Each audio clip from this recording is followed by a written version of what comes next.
I just had a thought about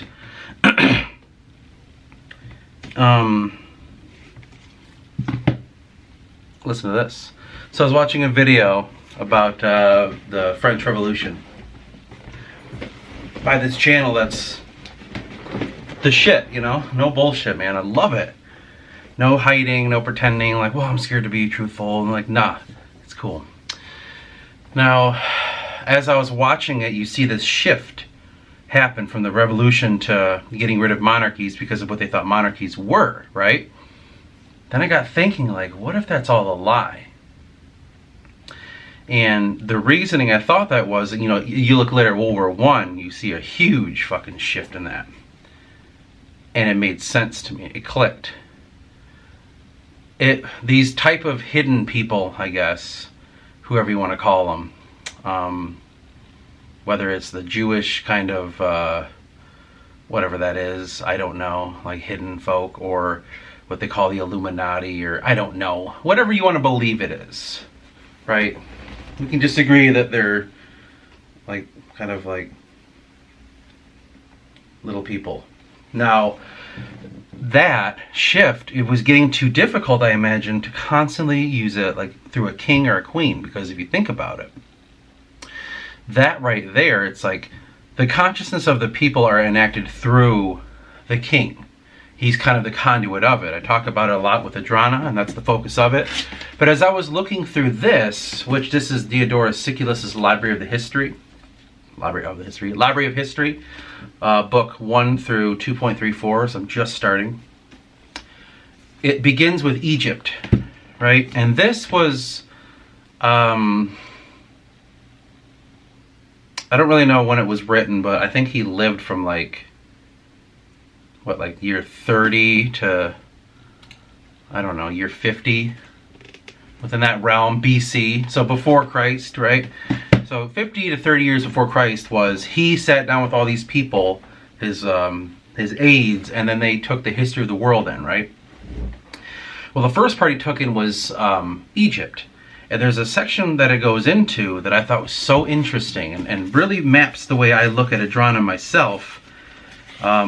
And I figured maybe I can just read it real quick. Just because I just think it's so interesting. Now,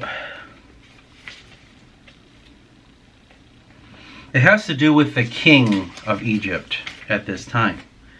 And this is going to talk about the king. I'll read through it and I'll tell you my thinking about it, right? In the first place, then, the life which the kings of Egypt lived was not like that of other men who enjoy autocratic powers and do in all matters exactly as they please without being held to account. But all their acts were regulated by prescriptions set forth in laws. Not only their administrative acts, but also those that had to do with the way in which they spent their time from day to day, and with the food which they ate. And, in the matter of their servants, for instance, this is the interesting part right here. Not one was a slave, such as had been acquired by purchase or born in the home, but all were sons of the most distinguished priests, over 20 years old and the best educated of their fellow countrymen, in order that the king, by virtue of his having the noblest men to care for his person, and to attend him throughout both day and night, might follow no low practices. For no ruler advances far along the road of evil unless he has those about him who will minister his passions. And the hours of both the day and night were laid out according to a plan. And at the specified hours, it was absolutely required of the king that he should do what the laws stipulated, and not what he thought best. He was guided by and this is what I was thinking in this part, we'll get more into it, but the interesting thing, I was like, well, he doesn't have control of his own life. That control is without him. So he has this, like, what I was assuming would be like his retinue, if you will. It did say priests is the kind of the way it worded it, like the priests around him, these highly educated people, were the ones that dictated the good and the bad, and which what he did within the eyes of this kind of concept, which is law. Now he enacts his like passions through it. He can't, because it's, for whatever reason, he has to control and temper something within himself. So he has these people around him, and much like you'll see later on in histories of the retinue, of this kind of his advisors later on, like you look in the medieval eras and stuff like that, to which that point is what I'll be getting into when it comes to how I imagine this hidden class. You know, that point right there is where you get in and you can control the king. And the king is the highest of all the consciousness. But I'll kind of prove it with going a little bit further. For instance, in the morning, as soon as he was awake, he first of all had to receive the letters to which had been sent from all sides. The purpose being that he might be able to dispatch all administrative business and perform every act properly, being thus accurately informed about everything that was being done throughout his kingdom. Then, after he had bathed and bedecked his body with rich garments and the insignia of his office, he had to sacrifice to the gods. When the victims had been brought to the altar, it was the custom for the high priest to stand near the king, with the common people of Egypt gathering around, and pray in a loud voice that health and all other good things of life be given the king if he maintains justice towards his subjects. They're charging him. They're giving him the power. So it's kind of like this Masonic understanding. It's like you have this high intellect power that is all being created through the people, but it has to filter into a, we'll just say filter, to which that would be this kind of, through this like sacrificial thing that they're about to do. And it made it seem like it was a person, but as you go on, you'll see like the animal. I think it's the ox or the lamb or something. To which he takes it, and he is the embodiment of the people. Now, it's something that we can do. It's something innate in us. You see it in animals. We just have a higher degree within it. That is something that the priest class, notice he's right there with him. So we'll keep going forward. And an open confession had also to be made of each and every virtue of the king. The priest saying that towards the god he was piously disposed, and towards men most kindly, for he was self-controlled and just as magnanimous, truthful and generous with his passions, and, in a word, superior to every desire. And that he punished crimes less severely than they deserved, and rendered to his benefactors a gratitude exceeding the benefactors. And after reciting much more in a similar vein, he concluded his prayer with a curse concerning things done in error, exempting the king from all blame, therefore, and asking that both the evil consequences and the punishment should fall upon those who served him and had taught him evil things.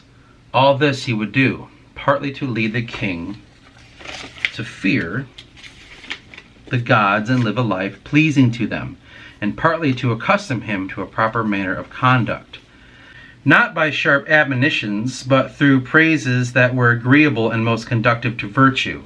So the priest is the one next to him, this priest class.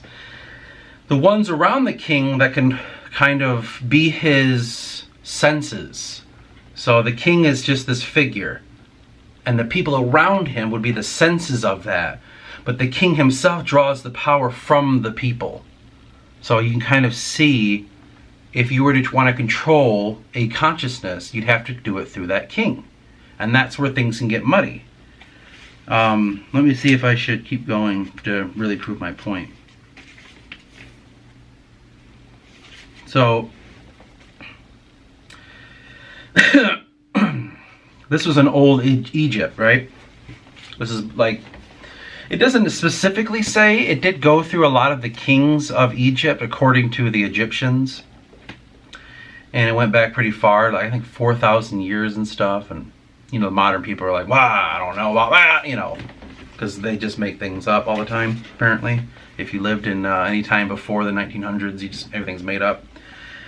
But eventually he would have to just only eat certain foods. He would only be allowed to like, I don't even know how to explain, like he would be told when to bathe and sleep and when to fuck his wife, basically.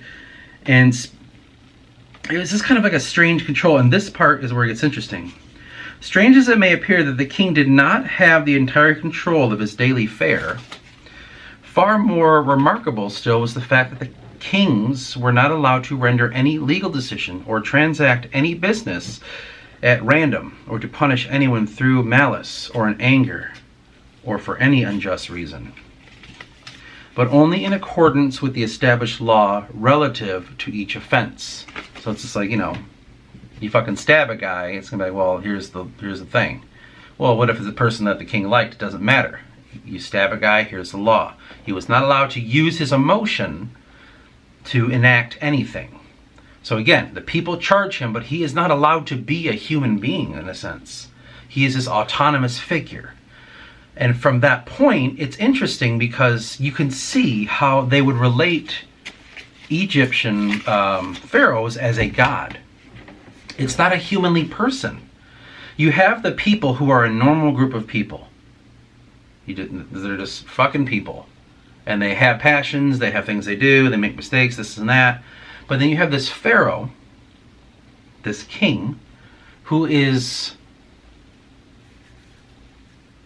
let's just say he's not allowed to be a person, essentially. It sounds like, according to these sources, it sounds as if he can only take that which the people give him, but through him, it is the priests, this retinue around him, that are allowed to inter and to determine what kind of factors need to be done for the state, or whatever they would have called it, the Egyptian peoples, as it were.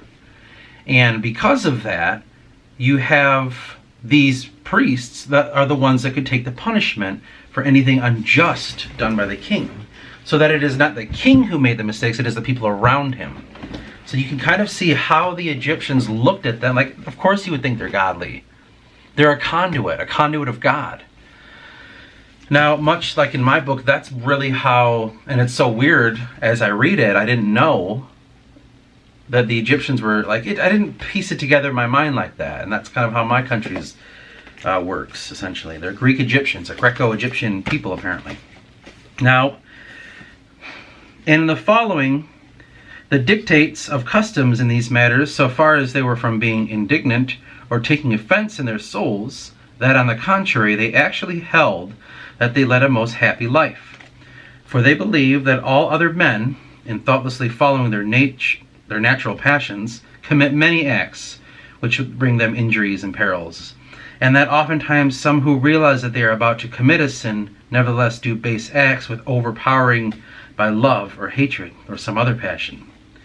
While they, on the other hand, by virtue of their having cultivated a manner of life which had been chosen before all others by the most prudent of all men, fell into the fewest mistakes. And since the kings followed so righteous a course in dealing with their subjects, the people manifested a good will towards their rulers, which surpassed even the affections they had for their own kinsmen. For not only the order of the priests, but in short, all the inhabitants of Egypt were less concerned for their wives and children and their other cherished possessions than for their safety for their kings. Consequently, during most of the time covered by the reigns of the king of whom he had a record, they maintained an orderly civil government and continued to enjoy a most felicitous life, so long as the system of law described was in force. And more than that, they conquered more nations and achieved greater wealth, so they did good. Now, going forward, I won't have to read it, but basically, this is what's interesting too. Like, I want to say this point, and then I'll get into the main point. When the king died, the people for 72 days had to mourn him, rendering their garments, closing the temples, stopping sacrifices, no festivals, plastering their heads with mud and wrapping strips of linen cloths below their breasts, women as well as men. And they had to recite the dirge in a rhythmic chant twice a day. They sang the praise of the deceased, recalled his virtues. They would not eat the flesh of any living thing or food prepared from wheat, and they abstained from wine and luxury, and they were not allowed to have sex, they were not allowed to be in comfortable beds. And it's like, why? Well, to me, that sounds like a purging. It sounds like there's something that they understood that was within this king through these people. So if the people are forced down here, they're attached to the strings of the king. Well, they have to sever that bond. So they have to go through these rituals to break free of the bond, because you're going to enact a new one. And at the end of that, they would have this tribunal and they would say, okay, what do you think? And essentially, and people would either praise him or say like, yeah, I didn't fucking like this and that about him. And they would weigh this all out, and then they would say, okay, he seemed to be a pretty good king. He's going to get the big burial that we had to do throughout his life. He gets a very big public burial now. If he wasn't a good king, he doesn't, and he becomes forgotten. To me, that means there's a connection of consciousness within the peoples and the king like that. Now let's go back to my previous thing about what I'm talking about, this hidden group of people. That's one case of how it worked with Egyptians before Christ. Now you think about the medieval eras and stuff like that, you think about like, well, what exactly, like, you know, you had the king, and it essentially worked the same way, but, you know, I haven't gotten to the studies yet. Once I get there, I'll see if I can kind of prove any points, but it essentially sounds the same, especially when it talks about how the rulership of the land was. I mean, the ancient Egyptians, within their own words, did it the same way that you would see it in medieval Europe, where you had a king, and then like what they called in the book was warriors had hold their own land, and they would just be the ones that could muster the militaries and arm the society and stuff like that. So it sounds the same as vassals, you know what I mean? So it's all the same thing. It's a system created by mankind, but when you interject a darkness because you want to subdue a group of people or you want to make them go away, like if you think about what happened to the Spanish Christians and what the Jews did when it comes to allowing these Moors, these Muslims, to kind of take over the country, because you want to get rid of these Christianized people. When you think about that element, or you think about the French Revolution, and you think about these hidden group of people that, I don't remember if that was, no, that wasn't part of it, that was something else, where they forced the Jews to convert to Christianity. Was that because of the Inquisition? I don't remember, but because they wanted to stop this process. There seems to be an old hatred of this hidden Jewish rule against life and society. And it's very strange. It's not like Jews are bad people. It's just this weird group seems to like, well, we have to own the world and all the Goyim have to serve us. Like, why? Like, why do you, I don't know. The point is, when I was looking at the French Revolution, and I was taking it in, and I see that that was the point from which the revolution began when it comes to all of mankind, but it happened there in the 1800s. It makes so much sense of what our society is now. It's harder to constantly have to control the consciousness of this one king who is the embodiment of his people. There's too much that seems to not work. I don't know why, but it just seems like, well, they must have abandoned that. Mob rule. That is pure chaos. That right there is pure power. Untapped power. Kind of like the Masons would say. That seems to be the route to go. Because every time there's some big event, it forms into like we're trying to democratize the fucking world. And you see these democracies that rose up, and World War I, in my mind, was this event that was being built up. And you start to see religion not becoming such an important thing. If you eliminate that, you eliminate their camaraderie. You eliminate their true source. You eliminate their truth. Get rid of that. Then you have this mentality of this free world. It's like, but in reality, the freedom is only within the things that they can control it. And you have this mercantile-based thing. It's very interesting. I mean, maybe I'll get into it more because I have another video to do today. I have the Hafel video. But I'm starting to kind of piece this shit together, and it's amazing to see this slow process. And there's a channel that is like, I just, out of fucking nowhere, I just discovered.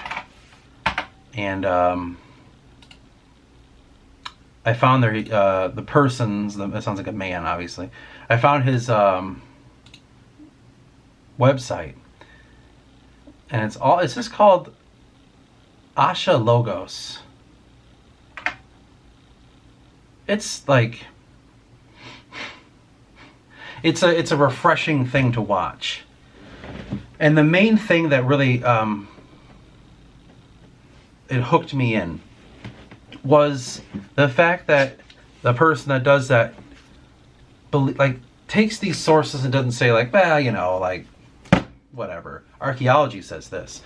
He's not doing that, which I fucking appreciate. Like, I understand archaeology, I understand the point of it all, but I think that's just doing it with your eyes closed. You know, a man that wrote a book, let's say 50 BC, is a lot closer to the truth than someone 1,000, 2,000 years later, however long it's been since that. That, to me, is how I look at it. Like, why in the fuck, like, would they purposely sit down, like, okay, guys, let's just make up a bunch of fucking shit, and let's just confuse things, like, as if we don't now. Well, like, the pottery in that area says, like, yeah, but you don't know. You know what I mean? Like, you don't know exactly. You look at the shirt I'm wearing and you find remnants in my closet. Like, well, judging by the shirt that we found in the closet, we actually discerned that there's a culture of people that wore this. So they must have been, like, you can make anything up if you don't know what's happening. I just think that, like, Herodotus and Diocassus and Josephus and Plutarch and what is that? Thucydides? I don't know how to say his name. And Siculus, I don't know. And this guy on this YouTube channel really uses these ancient sources, these classical sources, for like talking about events or talking about whatever the video happens to be about. The people that were closer to that time, the people that kind of, I wouldn't say lived through it, but I just think if you want to talk about the pyramids and you're closer to its construction from a man who is said to have journeyed to Egypt, like, I don't know, I just think, why would he just flippantly make it up? I don't know. I understand that, you know, it's the voice of the people sometimes can be hard because of what is memory compared to what is archaeological truth. I just think some of the things that are brought up from these ancient sources are ignored because they scare us. Once you start reading, you'll see why it scares people. You're like, there are some agendas happening right now that this is contradicting. Even though it may be truthful, it's like, no, we don't want to talk. I don't care. But man, it's really cool. This guy's page, you should definitely check it out. I don't know how to put a link, but I'll give it a shot. It's pretty cool, man. But yeah, just watching that stuff and just thinking about it, and as I'm kind of myself looking through some history, to which I got every book. There's like, I don't know how many of them. I think I spent like almost $200 on them all together, finding them. It's cool. It really is, and I really think that there's some truth to it. I'll keep searching this stuff and keep finding it, because for me, I'm finding a source to for my kind of book. I'm finding a kind of a template, if you will, for what I'm doing. And half the time it's already happening, an accident. Like I was reading this Egyptian stuff, like what I was just reading. That's how Adrana works. But I didn't know that about ancient Egypt until like today. So it's like, it's kind of like, okay, so I'm onto something. So there is an innate, I guess you could say, or there's a natural way to do governance in this regard, and how consciousness works and how people work, and I'm accidentally tapping into it, so there's got to be some truth in it. And so that's what it does. Like the history charges the book, and the book fucking legitimizes the history of real world in my life, in my mind, I should say. So that's kind of fucking cool. And as I'm learning about things like Dubois, you can see the French Revolution's about to begin. So I'm accidentally, I stumbled upon French Revolution stuff, and I was like, well, let's get a taste. It's scary. It's really scary. It's like, that moment for me made me realize, you know, because that's when they talk about this Illuminatus or something, whatever Latin one was, or the Masons or this other group, I forgot what they're called. They're taking this control away from the monarchy and placing it like to the people. But it's like, but why? And as I'm starting to unravel some of this stuff, and I realize the people are the force and the power of it, and I'm starting to kind of come to understanding that what a king truly represents is not an autocratic kind of like, I wouldn't say dictatorship, but like this kind of one man ruling all over and to the whim of him eating fucking chickens. They're not chickens, eating like a chicken bone and fucking watching jesters dance around. Like, that's the image you're painted, but it's like, what was it really? And that's what I'm starting to stumble upon. Like, they were some sort of conduit of the control, to which through them, the empire, the country, the realm, was the embodiment of the people. Like the mindset, and what the mind were barriers.